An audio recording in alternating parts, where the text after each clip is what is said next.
Uno de los métodos muy tenidos en cuenta por las firmas a la hora de evaluar un proyecto de inversión es el llamado valor actual neto. ¿Qué es el valor actual neto? Es aquel método que descuenta los flujos de fondos netos esperados, calculados de alguna manera debidamente evaluados, descontados a la tasa de corte de la firma y que crean valor por encima de la inversión inicial desembolsada. ¿Por qué digo crean valor? Porque nosotros en el método del valor actual neto lo que vamos a encontrarnos es que los proyectos de inversión nos van a medir en moneda de hoy en cuánto se incrementa la riqueza de los accionistas.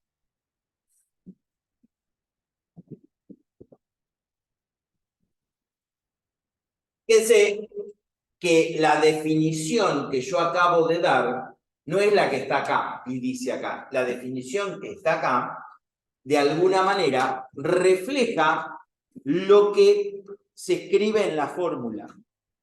Por eso lo que yo les digo, que cuando uno habla de una definición de valor, de los métodos, sobre todo en este caso de valor actual neto, es la riqueza, digamos así, el valor de riqueza que tenemos por encima de lo que vamos a invertir medidos en momento cero. El valor actual neto lo van a encontrar por sus siglas en inglés, VPN, valor presente neto por su traducción. ¿En qué consiste? Consiste en, primero, armar los flujos de fondos, ¿sí? Estos flujos de fondos tienen que ser bien medidos en función de las premisas, descontarlos a una tasa de costo de capital, una tasa de corte o una tasa de desarrollo, por su traducción en inglés, ¿sí? Medir todos estos flujos de fondos esperados en el momento cero, compararlos con la inversión inicial desembolsada en el momento cero, y si estos flujos de fondos esperados, descontados en el momento cero, son superiores a la inversión inicial, entonces podemos decir que el proyecto es aceptable. ¿Cuáles son los supuestos? Tenemos básicamente 4 supuestos en este método. Los flujos de fondos razonablemente determinados. ¿Esto qué significa razonablemente determinados? Yo armo un proyecto de inversión con premisas concretas sobre la ocurrencia en el año 2, en el año 3, etcétera, hasta finalizar el proyecto, de cómo van a ser sus ingresos, cómo van a ser sus costos, ¿sí? Razonablemente determinado.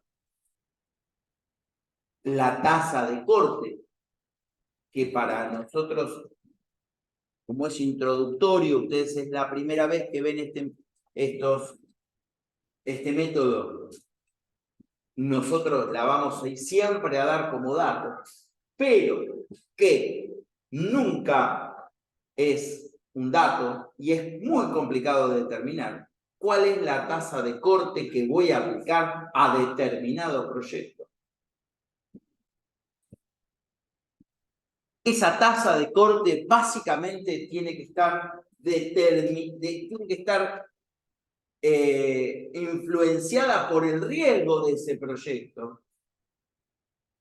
También se la puede determinar como tasa de costo de oportunidad, que ya lo hemos visto. ¿Qué es una tasa de costo de oportunidad? Es la mejor tasa a igual riesgo de distintos proyectos de igual riesgo.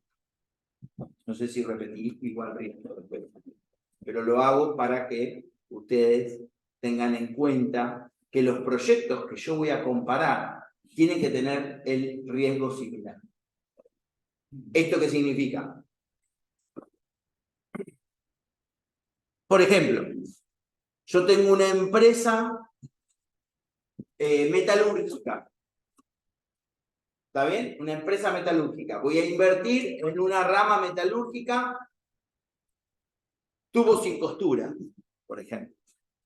¿Qué me voy a fijar yo para tomar la tasa de corte futura o estructura de la tasa de interés que yo voy a tomar? Voy a tomar la tasa que se toma para el mismo sector en otras empresas. No voy a tomar la de plazo fijo. ¿Se entiende lo que digo? No voy a tomar la tasa de corte para la comercialización de zapatos. No voy a tomar la tasa el rendimiento de una acción petrolera. No, es otro riesgo. Voy a tomar en cuenta empresas del mismo riesgo, es decir, empresas, me fijo en lo que cotizan en bolsa, y tomo de esa tasa de corte para comparar. Otro de los supuestos es la reinversión de los flujos de fondos. Tanto los flujos de fondos positivos como los flujos de fondos negativos que ocurren dentro del proyecto tienen un componente dinámico. ¿Cuál es el componente dinámico? Si el flujo de fondo es positivo, el componente dinámico es ese flujo de fondo no permanece estático. Por lo tanto, ese flujo de fondos va a generar rendimientos en el futuro. Y si el flujo de fondo es negativo, porque los costos fueron superiores a los ingresos, ese flujo de fondo negativo necesita ¿qué cosa? Una financiación. Por lo tanto, ese flujo de fondos que necesita una financiación también va a ser dinámico. Por eso es importante lo que se llama la reinversión o financiación. ¿Qué toma en cuenta este supuesto, el valor actual neto? Que tanto la reinversión como la financiación se van a hacer a la misma tasa. Es un supuesto del modelo. Es un supuesto del modelo. Ustedes me van a decir, bueno, pero no es así. Claro que no es así. Pero el supuesto del modelo, cuando nosotros lo analizamos de manera independiente, es así. O sea, toma en cuenta que la reinversión de los flujos de fondos se hace a la misma tasa de corte que yo tomé en cuenta, a la cual yo afecté o castigué de alguna manera los flujos de fondos futuros, y toma en cuenta la misma tasa para la financiación de los flujos fondos. Y otro de los supuestos, justamente, es lo que se llama mercados financieros perfectos. ¿Esto qué es mercados financieros perfectos?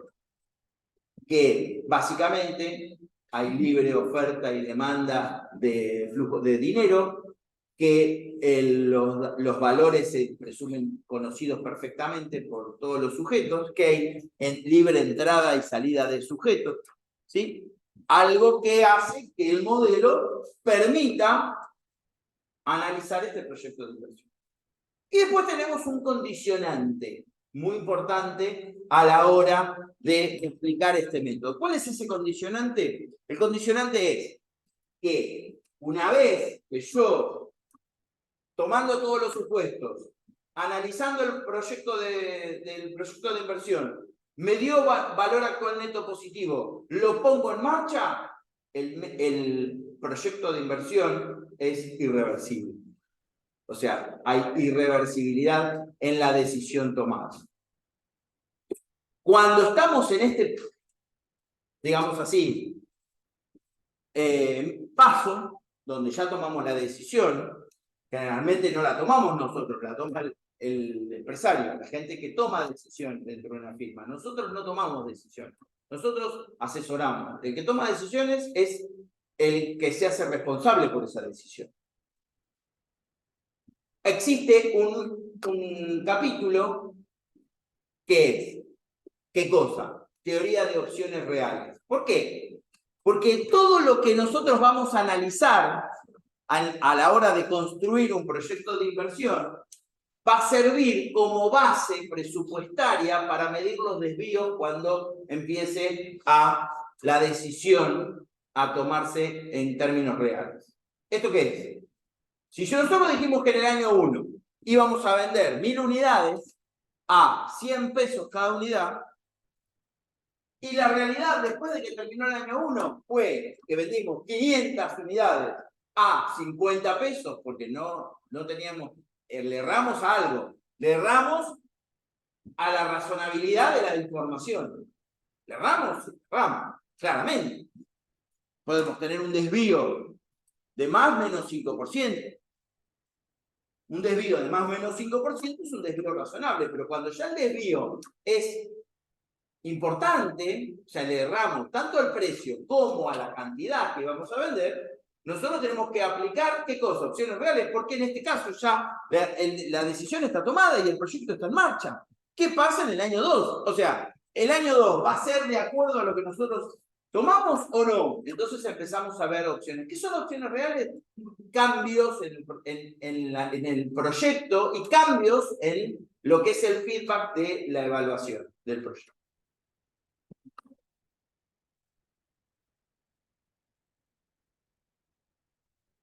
Vamos a la fórmula, que es la parte más fácil. ¿Qué me dice la fórmula? Fíjense que la fórmula está dada por la definición que acabo de explicar, que es los flujos de fondos razonablemente determinados hasta el periodo N, más el valor terminal de ese proyecto. ¿Sí? O sea, nosotros cuando determinamos un proyecto de inversión, determinamos un horizonte. Y también es razonablemente, así como la tasa de interés es una tasa que razonablemente determinamos en función a todos los factores del proyecto en sí, intrínsecos del proyecto, la duración del proyecto también se hace en función de la razonabilidad de la inversión inicial. Vamos a suponer, si yo tengo que comprar una maquinaria para hacer tubos sin costura, lo que yo tengo que analizar es esa maquinaria con un grado de mantenimiento adecuado, ¿cuánto es su vida útil? En tiempo, voy a tener un grado de vida útil. Una vez que termina esa vida útil, la voy a tener que reemplazar. Por lo tanto, esa maquinaria va a durar X años. Y vamos a tener un valor terminal. ¿Qué es el valor terminal? El valor de realización de esa inversión. El valor terminal no tiene que ver con el valor residual. El valor terminal se estudia en esta materia como aquel valor al cual voy a poder realizar la inversión inicial o la liquidación del proyecto. No tiene nada que ver con el valor residual, quizás el valor residual sea 0. Porque en el método de depreciación dijimos, la maquinaria se va a agotar, no puede hacer más nada, pero de alguna forma puede tener un valor residual distinto, un valor terminal distinto de su valor residual. Todo esto, los flujos de fondos, fíjense que está tomando en cuenta qué cosa. Si fueran constantes, estos flujos de fondos, sería una renta temporaria de pago vencido. ¿Y qué hicimos acá? En el momento 0 le restamos la inversión inicial. ¿Está bien?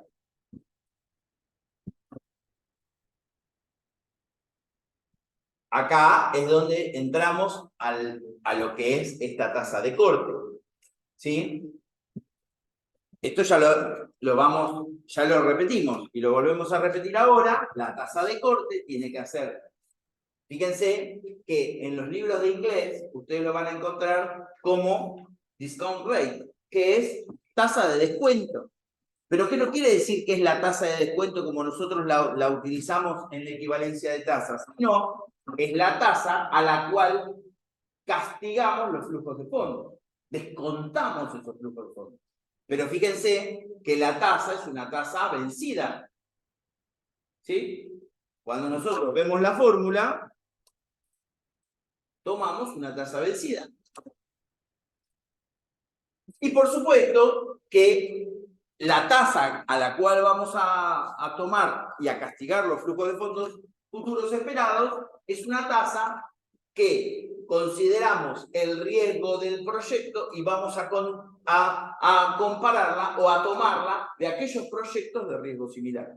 Y la regla de decisión va a ser, es sencilla. Voy a aceptar todos los proyectos cuyo valor actual neto sea mayor que 0. ¿Esto qué significa? Significa que todos aquellos proyectos que tengan valor actual mayor que 0 van a permitir que al incorporarlo a la firma, esta firma incremente la riqueza de los accionistas en el tiempo presente. Siempre el valor actual neto me está mostrando la riqueza en términos absolutos en tiempo presente. ¿Para qué sirve este método? Sirve para aquellas firmas, sobre todo aquellas empresas, que tienen problema de generación de flujo de fondos. ¿Por qué tienen problemas de generación de flujo de fondos? Porque cuando yo tomo el método valor actual neto, yo estoy diciéndole a la empresa que yo con este proyecto voy a incrementar el valor de la empresa hoy o la riqueza de los accionistas en 1.000 millones de pesos, en términos absolutos, descontada la inversión, descontando esos flujos con la tasa adecuada. ¿Esto que va a incidir?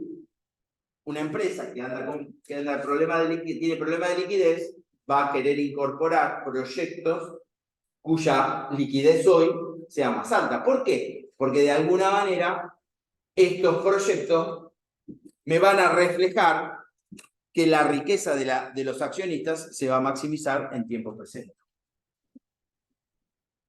Esta filmina está explicando si yo tengo, qué tipo de proyectos tengo, qué tipo de renta tengo y qué fórmula voy a utilizar. O sea, fíjense que yo traigo cosas de la unidad 2. Por ejemplo, el tipo de renta, si los flujos de fondos son constantes y la duración es temporaria, voy a utilizar el valor actual, voy a utilizar la fórmula de valor actual de una renta temporaria de pagos vencidos.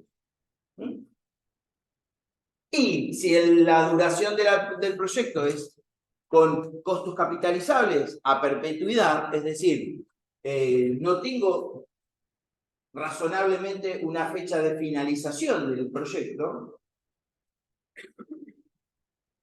o su fecha de finalización es más bien prolongada. Recuerden que este concepto no hace al concepto imaginario de perpetuidad. ¿Está bien? Infinito tiene un límite. Para nosotros, el infinito considera una determinada cantidad de años en función de la tasa de interés o la tasa de corte que hace que estos proyectos sean perpetuos. Estaría de una renta perpetua de pagos vencidos. Siempre y cuando los flujos de fondos también sean constantes. Bien, ventajas y desventajas. La primera ventaja toma en cuenta el valor tiempo del dinero. Toma en cuenta establece en cuánto se incrementa la riqueza de los accionistas en tiempo presente. ¿Sí? O sea, lo que es los proyectos medidos en moneda de hoy, de una gama de proyectos, ¿cuáles son los proyectos que me van a permitir crecer en términos absolutos la riqueza de los accionistas en el momento cero? Es una de las ventajas más importantes. Dentro de las desventajas, ¿sí? Tenemos dos. La primera y principal es la determinación de la tasa de descuento. ¿Cuánto es la tasa de corte que yo voy a castigar, con el cual voy a castigar los flujos de fondo. ¿De dónde la determino? Hay libros escritos sobre tasa de interés. Y por más que haya libros, no van a encontrar en un proyecto la tasa perfectamente determinada. Con lo cual, ante la realidad, van a tener que construir. Y otro de los problemas y desventajas que tiene este método es la reinversión de los flujos de fondos. Es decir, la reinversión de los flujos de fondos, este método me dice que se hace a la misma tasa, que a veces no es verdad. La mayoría del tiempo no es verdad. Porque para que se hagan a la misma tasa, ¿qué tiene que pasar? Que estos flujos sean divisibles, es decir, estos proyectos sean divisibles. ¿Esto qué significa? Que yo, con el flujo que se genera en el año 1, voy a invertirlo en un proyecto similar a partir del año 2. Y esto no puede ser. O sea, vamos diciendo, yo tengo una máquina para hacer tubos sin costura y yo con el flujo del primer año compro otra máquina o voy a invertir en otra máquina de tubos sin costura. Y no puede ser eso, porque generalmente no voy a poder generar los flujos de fondos para poder multiplicar las máquinas. Y si así lo fuera, obviamente que yo voy a tener un tema de mercado que no va a ser absorbido por la demanda. ¿Está bien? Estas son de las dos desventajas que tengo. Bien. Vamos al ejemplo. Acá, el mismo proyecto. Fíjense que yo le cambié algunas cosas a los proyectos. Después podemos ver en los proyectos de lo que vimos en el método anterior. La tasa de corte es el 7%. ¿Sí? Ese 7% es la tasa a la cual voy a descontar los flujos de fondos. Entonces, ¿qué tengo? Este proyecto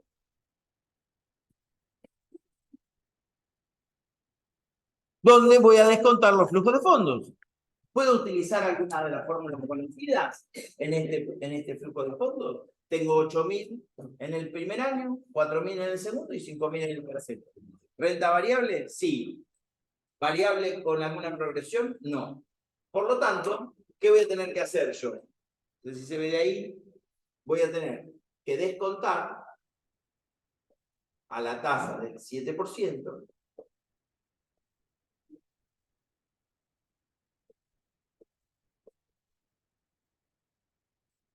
más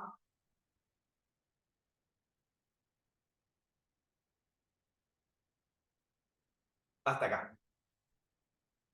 Esto es el valor actual de los flujos de fondos. ¿Cuánto me va a dar esto? Me va a dar 15.051,88.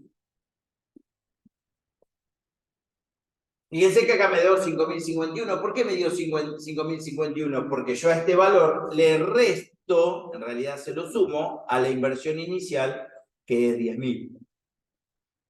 ¿Sí? Y ahí me da los 5.051,88. Vamos a compartir el Excel para que ustedes vean.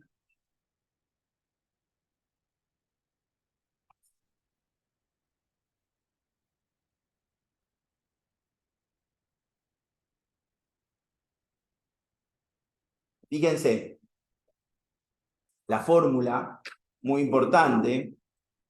Acá van a encontrar todos los métodos. Vamos a borrar esto que tenemos acá. ¿Me ven todos? ¿Lo ven todos de allá? Los que están en... Acá me pregunta una alumna. Profe, si quiero comparar dos proyectos de diferentes rubros, ¿qué tasa de corte utilizo? Bien, no sé si me estás escuchando. Acá hay una pregunta interesante. Tengo que tomar una tasa de corte para cada uno de los proyectos y analizar cada proyecto con una tasa de corte distinta. No puedo tomar una tasa de corte unificada. ¿Por qué? Porque si son dos rubros diferentes, voy a tener riesgos diferentes. ¿Se entiende la respuesta? O sea, si yo tengo, que lo vamos a ver la clase que viene. Si yo tengo dos proyectos de rubros diferentes, es porque tienen riesgos diferentes. Si tienen riesgos diferentes, yo no puedo tomar la misma tasa. Esto es muy importante. Tengo que tomar una tasa distinta para cada uno. Nosotros la vamos a dar como dato. Es decir, bueno, el rubro zapatos va a tomar una tasa del 10% y el rubro metalúrgico va a tomar la tasa del 7%. Se terminó. Ya lo analizamos. O sea, ya determinamos cómo fueron las tasas. No las construimos. Esto en la realidad es lo que más cuesta hacer. ¿Por qué? Porque además hay que justificarlo. ¿Está? ¿Cuál es el mayor error en los proyectos, en la evaluación de un proyecto de inversión? El mayor error es la mala configuración de las variables futuras. ¿Sí?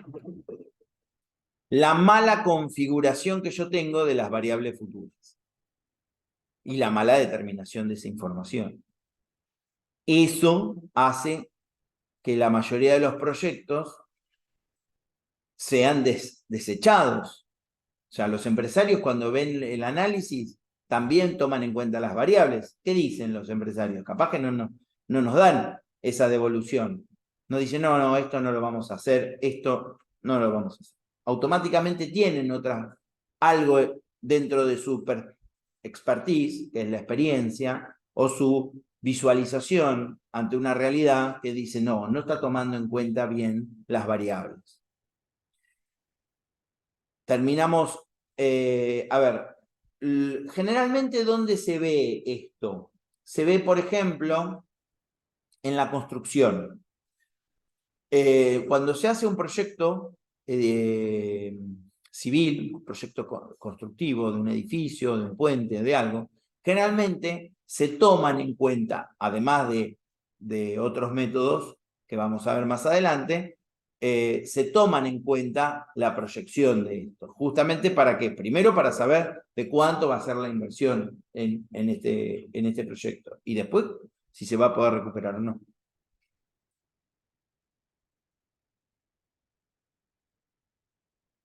Perfecto. Veamos la fórmula. Si yo tomo la fórmula de valor actual neto, que me da el sistema del Excel, valor actual neto, BNA, ¿sí?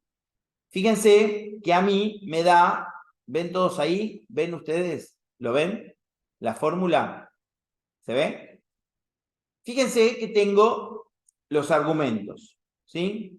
Dice, devuelve el valor neto presente de una inversión a partir de una tasa de descuento y una serie de pagos futuros. Muy bien. ¿Cuál es la tasa de descuento? 7%. ¿Está bien? Si yo hago los flujos de fondo y tomo todos los flujos de fondo, vamos a suponer que pinto todo, me va a dar cualquier cosa. Me dio cualquier cosa. No me dio 5.051 como está ahí arriba. Me dio 4.721. ¿Esto por qué? ¿Por qué pasa esto? Porque la fórmula toma todos los flujos de fondo como ocurridos en un momento posterior al actual. Entonces, yo tomo el desembolso inicial, ¿en qué momento está? En el momento 0. ¿Está bien? ¿Qué tengo que hacer yo con esta fórmula? Tengo que corregir el origen de los fondos, o sea, la inversión inicial no la puedo tomar dentro de esta fórmula, por lo tanto, lo que voy a hacer es tomar esto hasta acá y a esta fórmula le voy a sumar, restar, en este caso en términos absolutos está en signo negativo, la inversión inicial. Una vez que hago esto, me da los 5.051. Por eso van a encontrar que la fórmula de valor actual neto del Excel toma en cuenta todos los flujos de fondos futuros esperados a partir de un intervalo posterior al momento 0. ¿Qué otra cosa tiene en cuenta esta fórmula o no tiene en cuenta esta fórmula? La distancia entre los flujos de fondos. En el Excel, la distancia es igual entre los flujos de fondos. Fíjense en el proyecto D. ¿Sí? En el proyecto D. Vamos a borrar. ¿Qué dice el proyecto D? Que en el momento 0 están los 11.000, que en el momento 1 están los... no hay flujo de fondos, que en el momento 2 hay 2.000 negativo. ¿Esto qué significa? Que la inversión inicial fue en el momento 0 y en el momento 2. Que recién en el momento 5 voy a tener flujo de fondo positivo. Y en el momento 6, cuando termine, voy a tener el flujo de fondo positivo. Si yo a esto le pongo 0 y hago el valor actual neto, obviamente, de vuelta, no tomo en cuenta los 11.000, ya sé que no lo tengo que tomar en cuenta, me da... ¿Qué pasó? Ah, la tasa de interés. Perdón.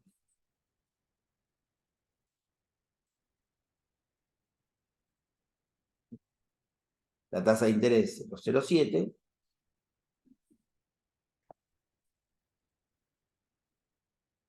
Fíjense que me dio 20.628. ¿Qué significa eso que me acabo de dar ahí? ¿Está bien? 20.628 es el valor actual de los flujos de fondos esperados. ¿Pero qué pasó?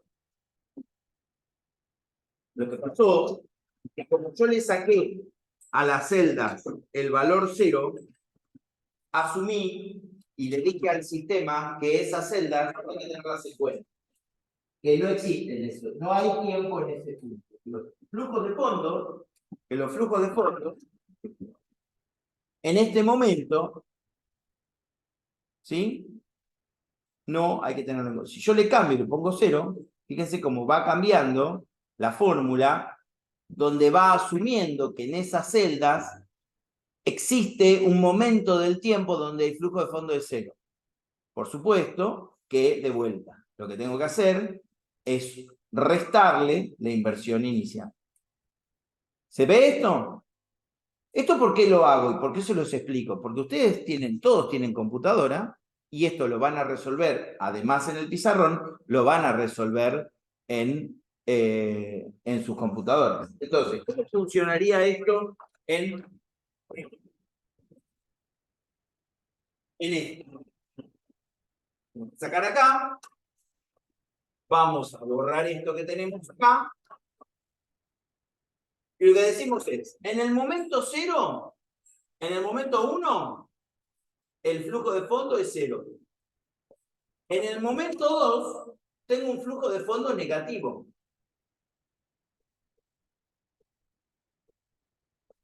En el momento 3, es 0.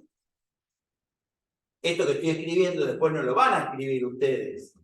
En el momento 4, también es 0. ¿Sí? Momento 1, momento 2, momento 3, momento 4. Y en el momento 5, tengo un flujo de fondo positivo. Igual que en el momento 6.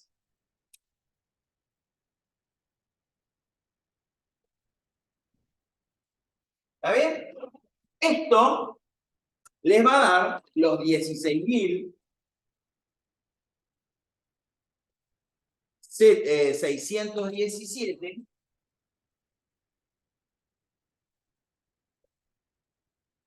con 51. Y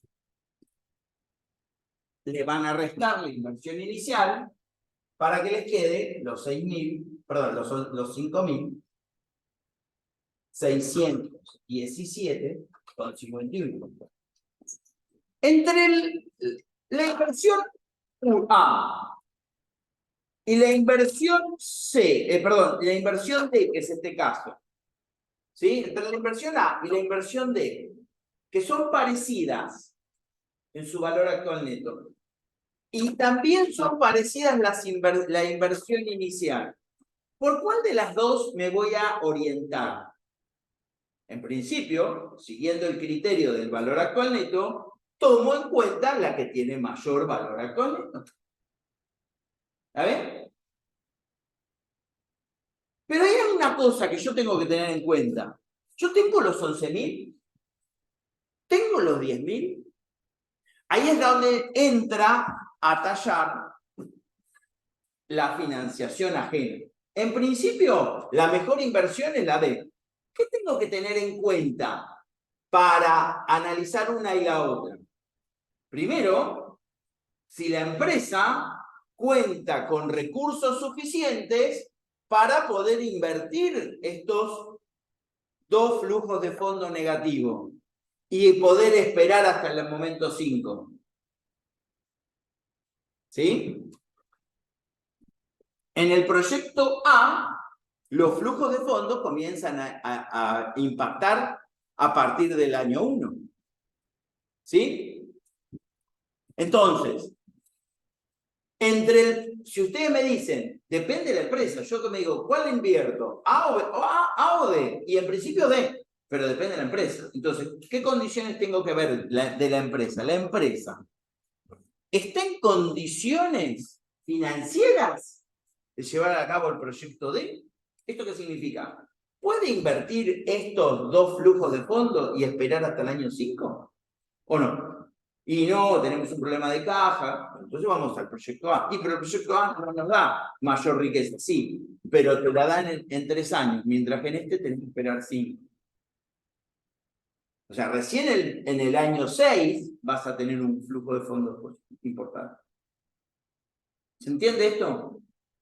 Entonces, no es solamente el método el que me va a determinar cuál es el mejor proyecto, sino el contexto en el cual voy a desembolsar este proyecto. Porque además, en el proyecto D, voy a tener que desembolsar 2.000 en el año 2.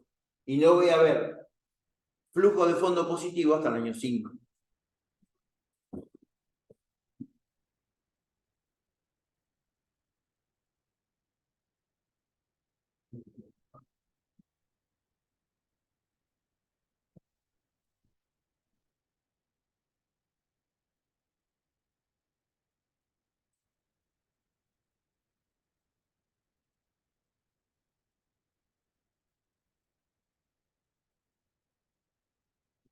Ahora analizamos el resto. ¿Yo qué hice? Me enfoqué en 2 de los 5 proyectos, 2 de los 6 proyectos más importantes que están caracterizados por el orden de preferencia 1 y 2. Entonces, entre 1 y 2, ¿cuál elige? Si la empresa no tiene problema financiero, si la empresa no tiene problema de caja y la empresa, de alguna manera, lo que quiere es mejorar, maximizar el valor actual de la riqueza de los accionistas, no tiene problema de política de dividendos, no tiene problema de absolutamente nada, entonces el proyecto 1 será la inversión ideal. Ahora, ¿qué pasa con el proyecto F? O el proyecto E. El proyecto E me da un valor actual neto en lo que se llama punto de break-even, que es el punto de cero. ¿Esto qué significa el punto de break-even, el punto de quiebre, el punto límite, donde el valor actual neto está cercano a cero, igual que en el proyecto F, que ya es negativo? Y según el criterio, al ser negativo, este proyecto no entra dentro del orden de preferencia. Esto significa que la tasa a la cual estoy considerando los futuros flujos razonablemente determinados es la misma, ¿sí? Es la misma que yo tengo en cuenta para el costo de capital de la empresa. Esto significa que yo, de alguna manera, recupero la inversión. No me da una mayor riqueza comparado con las demás inversiones. ¿Está bien? O sea, yo recupero la inversión con el proyecto. En algún punto habría que ver qué cosa. Las restricciones de capital, que es lo que vamos a ver también en la próxima clase.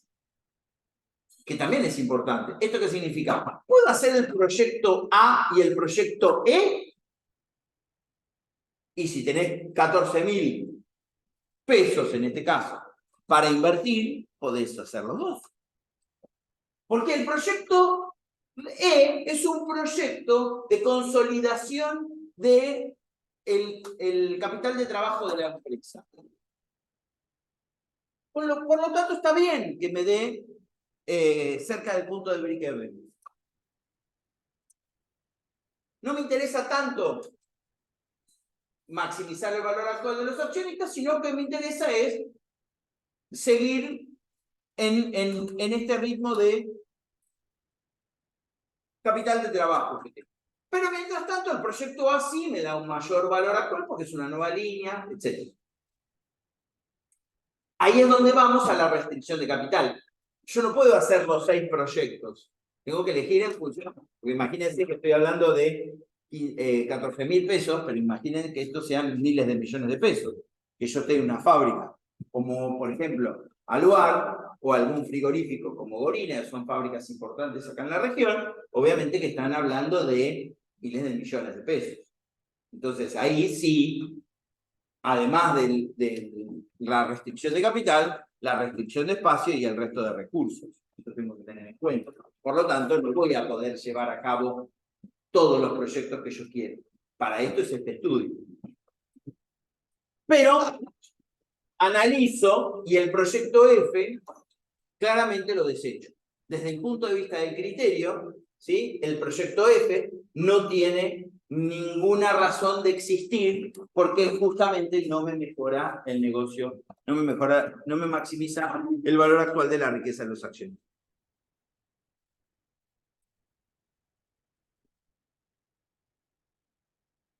Esto de Dunlop dice, los flujos de fondos, o sea, el valor actual neto va a dar respuesta a estos dos puntos.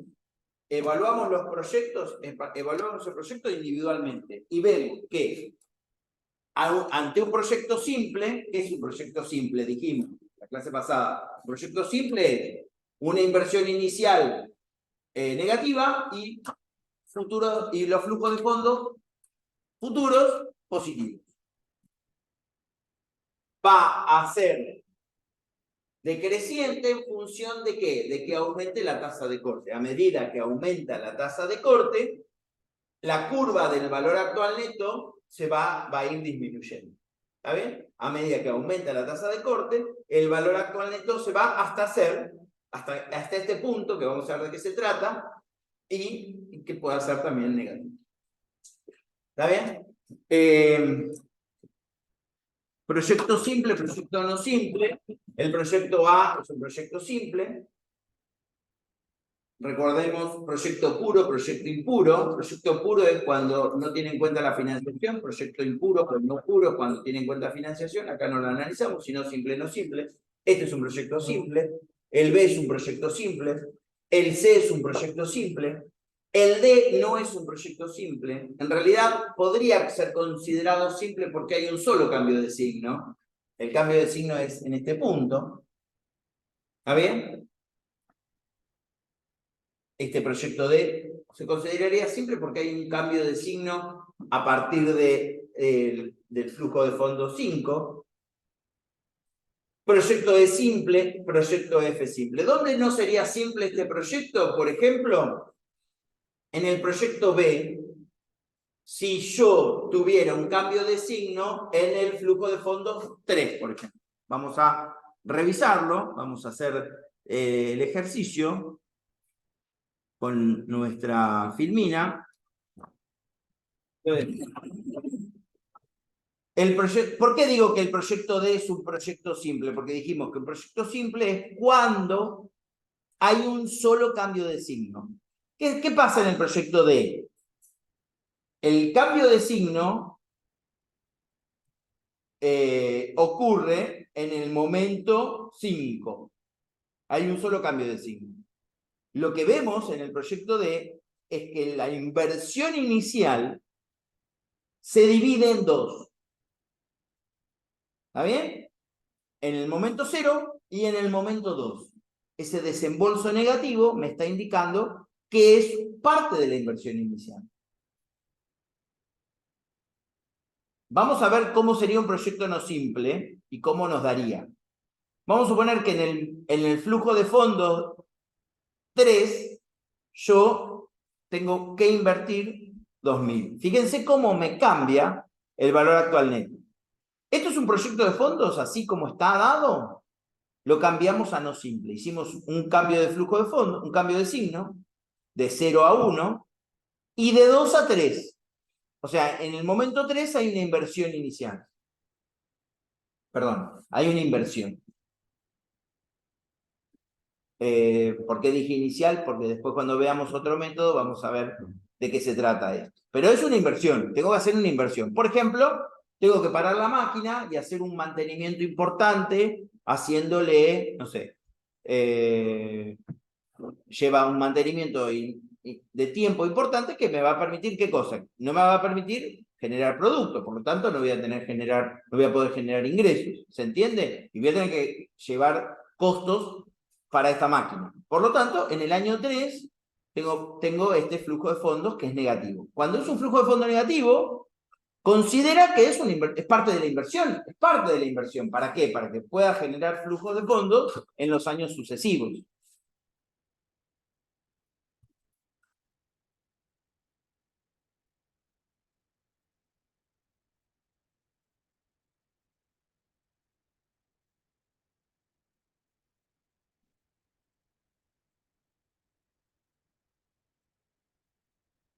Muy bien. Esto también es un dentro. ¿Y qué me está diciendo acá? ¿Cómo es el método del BAN y la riqueza y cómo es el proceso de riqueza de los accionistas? Se realiza el proyecto de fondo D, que era el óptimo de la escala. De los 6, el mejor era el D. Con un BAN de 5.617. Aumenta el valor total de las acciones, o sea, el valor de la empresa, por la puesta en marcha de este proyecto, aumenta en 5.617,51 en el momento 0. ¿Está bien? Y esto hace que aumente la riqueza del total de los accionistas en el mismo valor.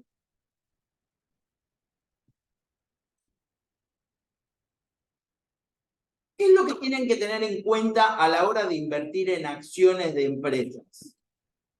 Lo que hay que tener en cuenta que la inversión, que cuando uno hace una inversión en algo, esto lo hemos charlado en otras oportunidades, pero ahora viene al caso, yo tengo que tener en cuenta, por ejemplo, el valor actual neto de esa inversión. ¿Está bien? Y como tal, el valor actual neto de esa inversión, ¿qué tiene en cuenta? Los flujos de fondos que genera. Y luego, la realización de esa inversión. La mayoría en este país compra dólares. ¿Y qué hace con los dólares? Los guarda. No los pone, no los invierte.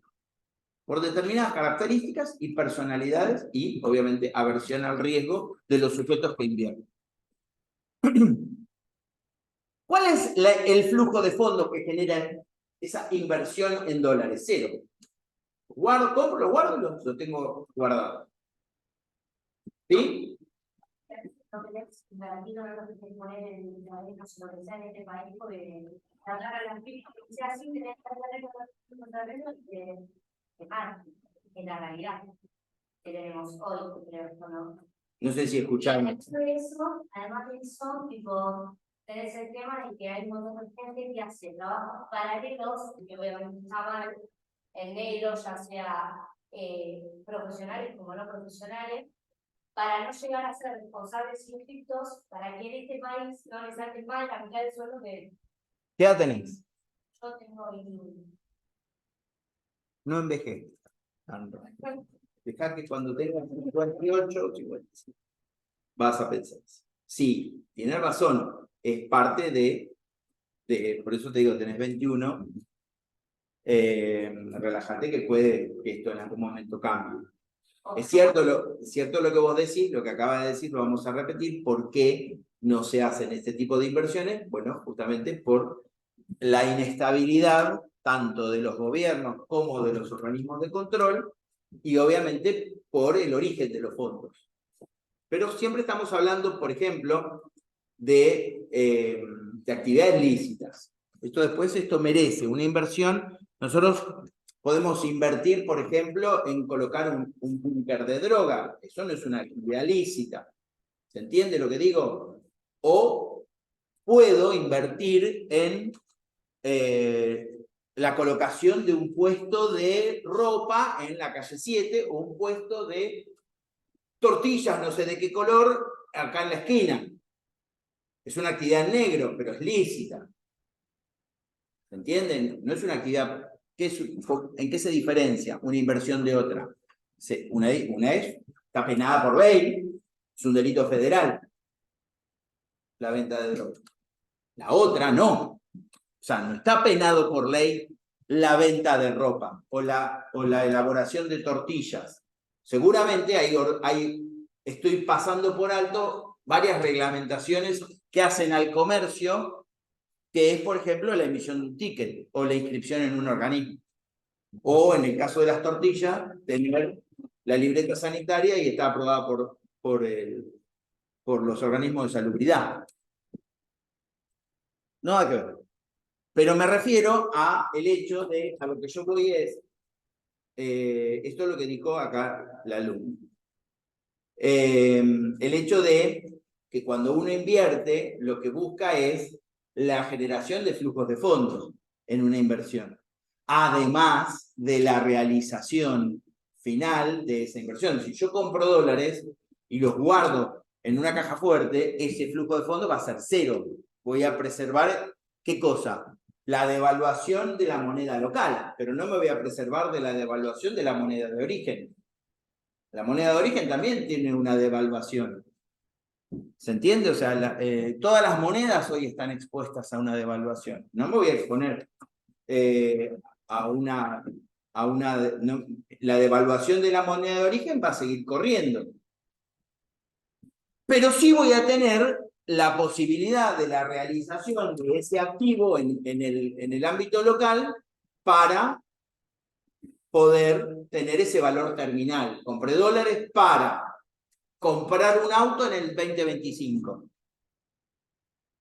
¿Por qué digo 2025? Porque hoy no se puede comprar auto. Perfecto. Entonces yo, ¿para qué lo quiero comprar el auto? Para poner un remis. Perfecto. Hay una inversión. Entonces, ¿yo qué tengo que hacer? Preservar el valor del dinero para poder comprar el 2025. Pero yo hasta el 2025 no lo voy a realizar. ¿Esto qué significa? Que la inversión no va a tener flujo de fondos por el acopio de esta moneda, pero sí voy a tener un valor de realización.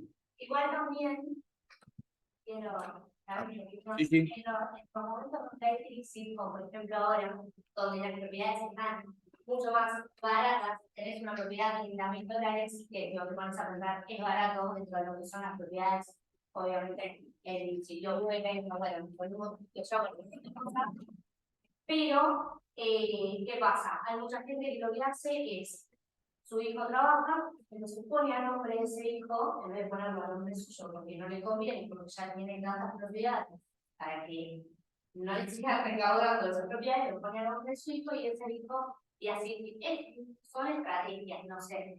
Pero para mí, cuando hay una crisis hay una oportunidad, y hoy en día conviene, para el que puede, comprar un departamento. Ahora, depende de la circunstancia y de lo que hablábamos recién, o lo que decía yo recién, de que tenés un ente recaudador que a la mínima que puede te quita y no te conviene muchas veces. Siempre y cuando no tengas un profesional que te defienda adecuadamente. Nosotros hemos defendido adecuadamente ante el ente recaudador esa voracidad. Con distintos éxitos, pero lo hemos hecho, justamente por esta razón. Lo que ella está diciendo justamente es, pone a nombre del hijo, que en definitiva no está mal, porque lo que está haciendo es, bueno, una inversión y adelantar herencia en ese caso. Por lo tanto, no está mal que lo ponga a nombre del hijo. El ente recaudador va a venir y te va a decir, perfecto, sí, lo puso a nombre de su hijo, muy bien. Ingresos de su hijo, 0. Ante esa situación, presume sin admitir prueba en contrario que el ingreso es suyo. Por eso te digo que generalmente ese hijo tiene que trabajar o tiene que hacer algo que esa compra o esa adquisición, digamos. A ver, no nos... es opinable. No sé si se quedó grabado lo que usted acaba de decir, pero es importante, es interesante a la hora de realizar inversiones. ¿Qué ocurre? ¿Se hacen inversiones hoy en Argentina? Se hacen inversiones. Las empresas hacen inversiones porque las empresas generan flujo de fondos y necesariamente tienen que seguir creciendo, cotizan en bolsa. ¿Está bien? Entonces, el BAN me va a permitir medir en términos de hoy, el flujo de fondos de una inversión, los futuros flujos de fondos, más el valor terminal de ese flujo de fondos. A eso es lo que yo voy. Que toda inversión tiene flujos de fondos, propiamente dichos, que no consumen el activo que generan, ¿sí? Y luego el valor terminal de ese flujo de esa inversión. Es decir, el flujo de fondos que tiene que genera ese activo estaría generando ¿qué cosa? Una renta perpetua. ¿Pero qué ocurre? ¿Por qué no es una renta perpetua? Porque el activo que le da origen tiene una vida útil. ¿Se entiende cuál es la diferencia entre una cosa y otra? Sí.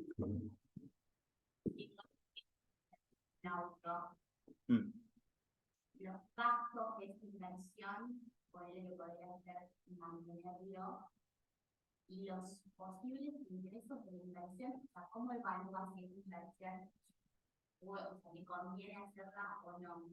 Como que tal vez entre los posibles ingresos y que será cuánto aumenta el valor del auto, el valor del activo, como para hablar de activos en general, para considerar esto como el ingreso. Buena pregunta. No sé si se llegó a escuchar a los que están en Zoom. La pregunta es, ¿cómo considero una inversión en un auto, por ejemplo, que va a trabajar como, vamos a poner un taxi, va a trabajar como taxi, y luego es esa realización del auto al finalizar ¿es así la pregunta o cómo es? Claro, sí, o sea, si conviene o no invertir. Por supuesto, si conviene o no, perfecto, muy bien. La conveniencia o no de realizar una inversión va a estar dada por si vamos a suponer que yo voy a comprar un auto para la realización de viajes comerciales, como remis o taxi. ¿Está bien? ¿Qué tengo? El auto, la licencia, que me tiene que dar la municipalidad para poder ejercer. ¿Está bien? Tengo la habilitación. Muy importante, más todo lo que sea a lo que hace a los organismos de recaudación y control de esta actividad. ¿Qué tengo que hacer yo? Estimar cuántas horas va a trabajar ese vehículo, cuántas horas puede trabajar, cuánto va a ser el ingreso razonablemente medido en el momento de ocurrencia, cuánto es si lo voy a trabajar yo o voy a contratar empleados, por supuesto en blanco. No. Claro. Si no trabajar, si vos compras un auto para tenerlo en un galpón guardado como reserva de valor, que no está mal, lo que no vas a tener son ingresos de flujo de fondos. Ese auto no va a generar gastos por desgaste. ¿Sí? Comprar un auto sería comprar dólares. Tendríamos que fabricar barato. Exacto. A ver, en la medida de que no lo uses. Sí. Si estamos hablando, la reserva de valor el peso hoy la unidad monetaria argentina está totalmente destruida. No sirve absolutamente para ninguna de las tres cosas para las cuales es creada una unidad de medida, un signo monetario. Ninguna de las tres. Ni como reserva de valor, ni como unidad de cuenta, ni como... la otra era, bueno, no me acuerdo. no sirve para ninguna de las tres. ¿Por qué? ¿Por qué no sirve para ninguna de las tres? Porque el mismo producto en distintos lugares de un mismo lugar puede tener distintos precios. Ya absolutamente no tienen, al tener distintos precios, ya como unidad de cuenta, y como medida y como intercambio. Esa es la tercera función, como intercambio. ¿Qué sé yo? Se me ocurre como intercambio, como reserva de valor y como unidad de cuenta. Ninguna de las tres hoy por ahí para intercambio sirve un poco, pero para cosas domésticas. Para vivienda tengo que utilizar, no puedo utilizar pesos. ¿Por qué no puedo utilizar pesos? Porque el equivalente de una vivienda en pesos es incalculable en cantidad de billetes. ¿Se entiende lo que digo? Entonces, ¿qué es lo que ocurre en este caso? Yo tomo en cuenta para reserva de valor. ¿En qué reservo de valor? Y lo que yo sé es comprar fibrones. Entonces yo me dedico a comprar y vender fibrones. Entonces yo compro fibrones, no compro dólares. No compro autos. Yo de autos no entiendo nada. Entonces, ¿para qué voy a comprar algo que no sé? Yo compro fibrones y acopio fibrones para poder venderlos. ¿Es una forma de reserva de valor? Y sí. Los vendo, entonces tengo un ingreso, flujo.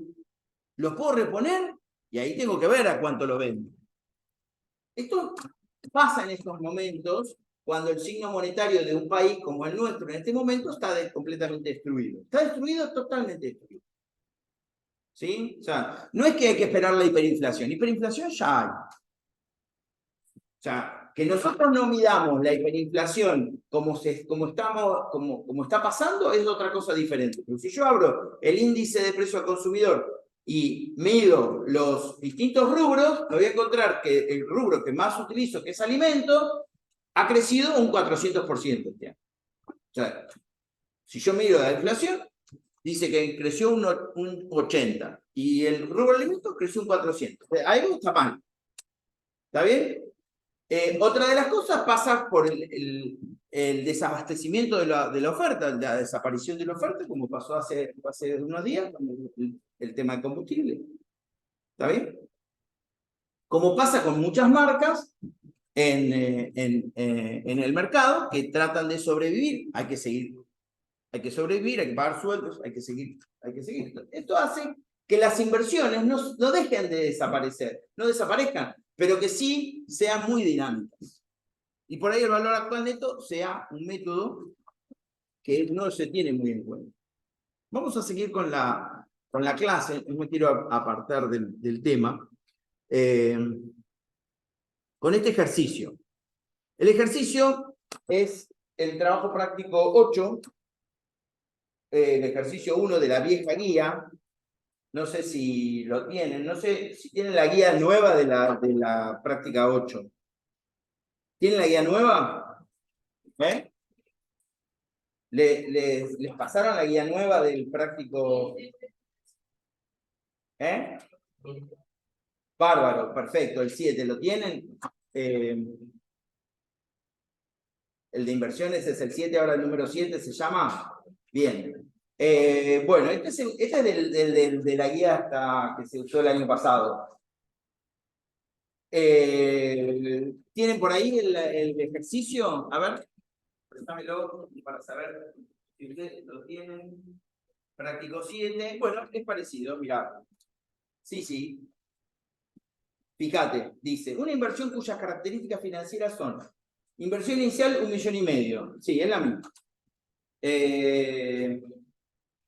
Ingresos 100.000 bimestrales, gastos 5.000 semanales, vida útil 5 años, valor residual 500.000. Considerando que cada semestre está compuesto de 26 semanas, que la tasa adecuada de costo de capital del 4% semestral determine si es conveniente llevar a cabo la inversión. A ver, considerando, perfecto, es la misma, el mismo ejercicio. Bien. Bueno, vamos a resolverlo. Lo tenemos acá resuelto.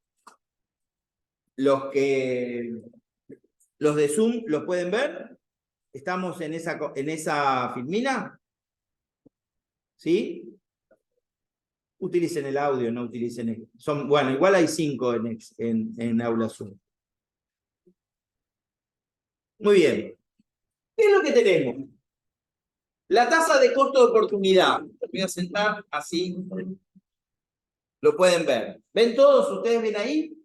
La tasa de costo de oportunidad es un dato. El 4%. Semestral. ¿Esto qué es? Tasa efectiva semestral. ¿Se entiende? Bien. Tasa efectiva semestral. Voy a agarrar la guía, así.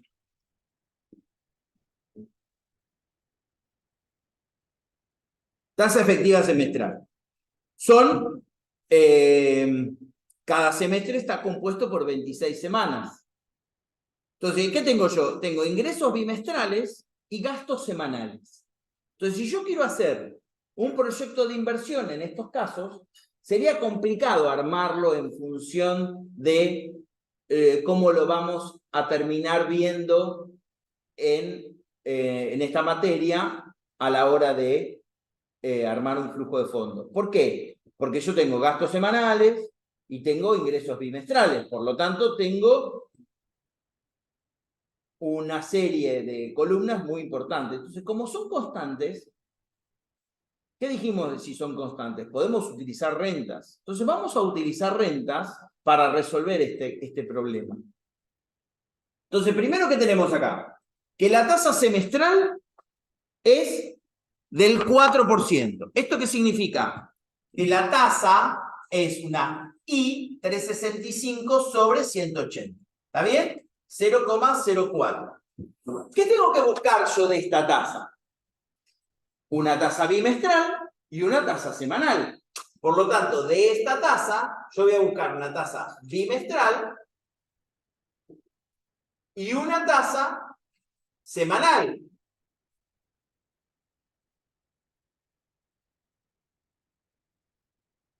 ¿Está bien? De acá voy a decir 1 más 0,04 elevado 180 sobre 60 menos 1. Y acá 1 más 0,04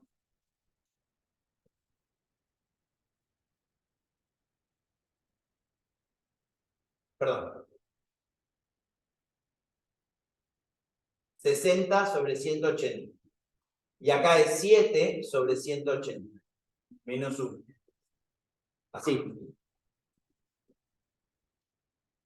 Esto me da 0,01315. 1315. Y esto me da 0,0015.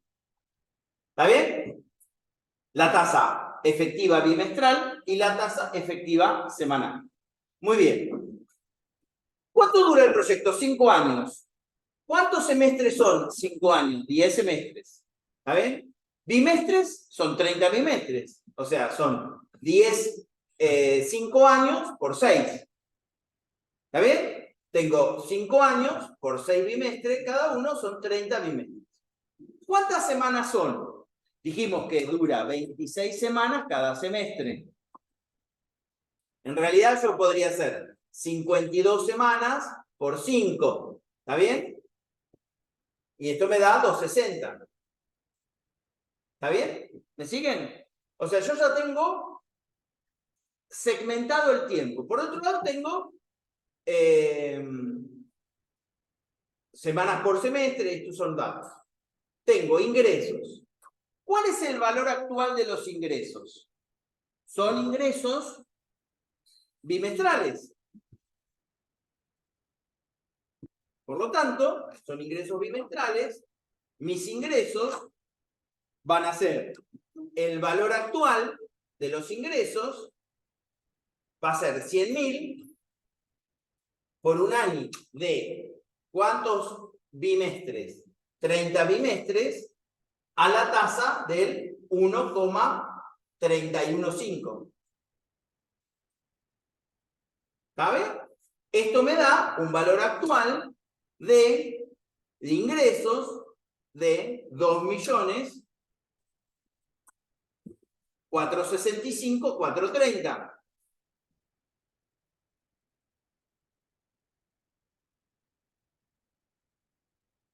¿Se ve? Estos son los ingresos. Después, ¿qué tengo? ¿Qué otro ingreso tengo? El valor residual de la maquinaria. O sea, estos son los ingresos bimestrales. ¿Qué otro ingreso tengo? El valor residual de la maquinaria. El valor residual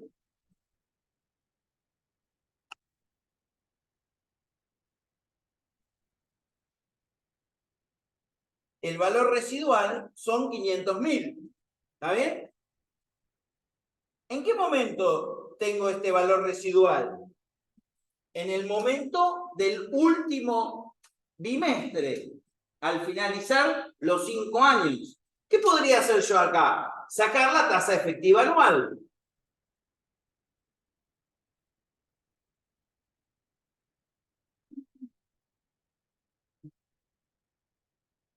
Si yo saco la tasa efectiva anual, o utilizo la tasa efectiva semestral. Para el caso es lo mismo.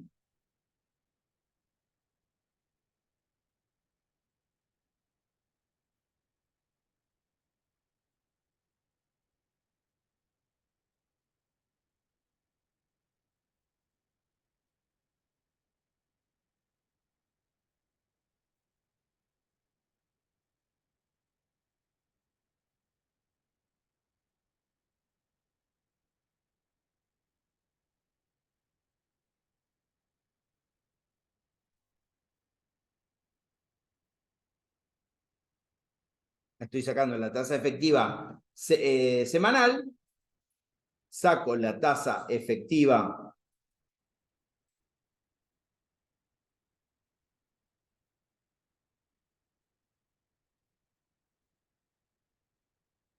bimestral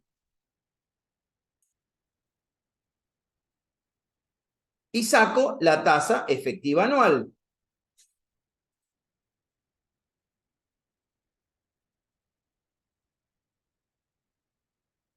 ¿Sí? 8,0,8227.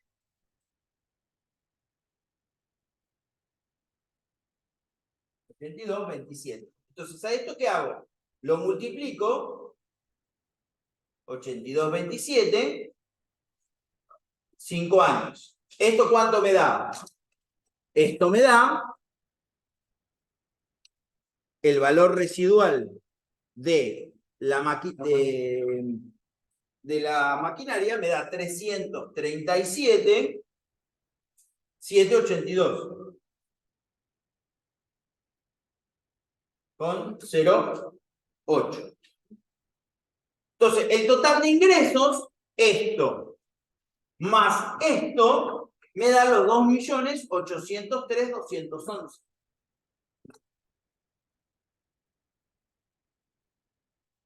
Vamos a los egresos. Vamos a las erogaciones. ¿Qué erogaciones tengo? Tengo 5.000 pesos semanales. Estos son los ingresos. Vamos a los egresos. Los egresos son 5.000 pesos semanales. Por lo tanto, ¿qué es lo que yo tengo? El valor de los egresos, el valor actual de todos los egresos, 5.000 por el año de, ¿cuánto era? Los 60 a la tasa del 0,15. ¿Está bien? Estos egresos me dan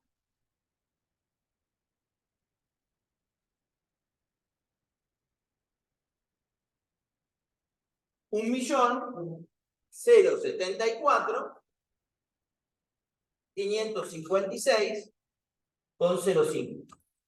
¿Sí? Este es el valor actual de todos los egresos.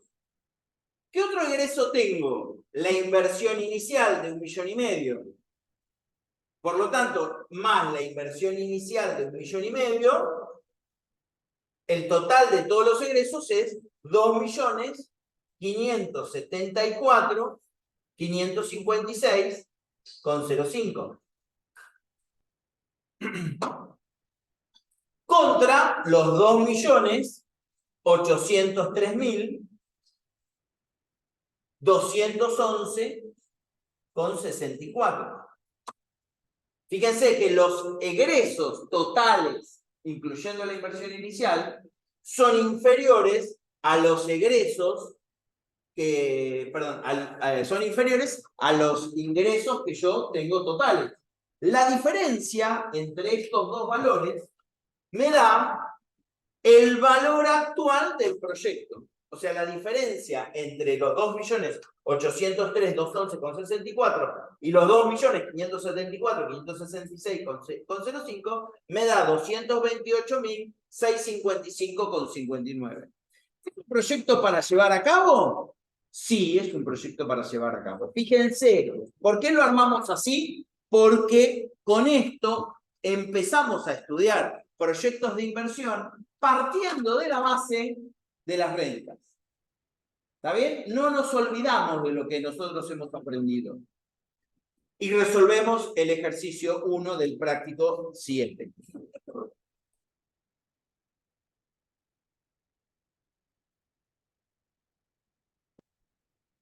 Y para terminar, yo les voy a pasar esto al grupo, donde, lo vamos a leer acá, ustedes para la clase que viene van a armar, ahora sí, el cuadro del proyecto de inversión. Fíjense esto. ¿Qué me dice el ejercicio? Me dice, el proyecto de inversión insume un desembolso inicial de 200 millones, de los cuales el 50%, 100 millones, es amortizable y el resto no lo es. El valor de rescate de la misma, o sea, de los 200 millones, es de 50 millones para la inversión que son amortizables y de 100 millones para los no amortizables. ¿Valor de rescate o valor terminal? Se estiman ventas de 200 millones anuales, siendo sus costos operativos 80 millones por año con un horizonte de 5 ejercicios. La amortización es lineal. La tasa de impuesto a las ganancias es el 35%, pagadero dentro del ejercicio. Y la tasa de corte para inversiones de riesgos similares del 15% de efectivo anual. ¿Qué es lo que tienen que armar ustedes? El cuadro. Y si lo quieren hacer el valor actual neto, lo arma. La idea es, la clase que viene, vamos a arrancar con este ejercicio y vamos a avanzar en los demás métodos de proyecto de inversión. Fin de la clase.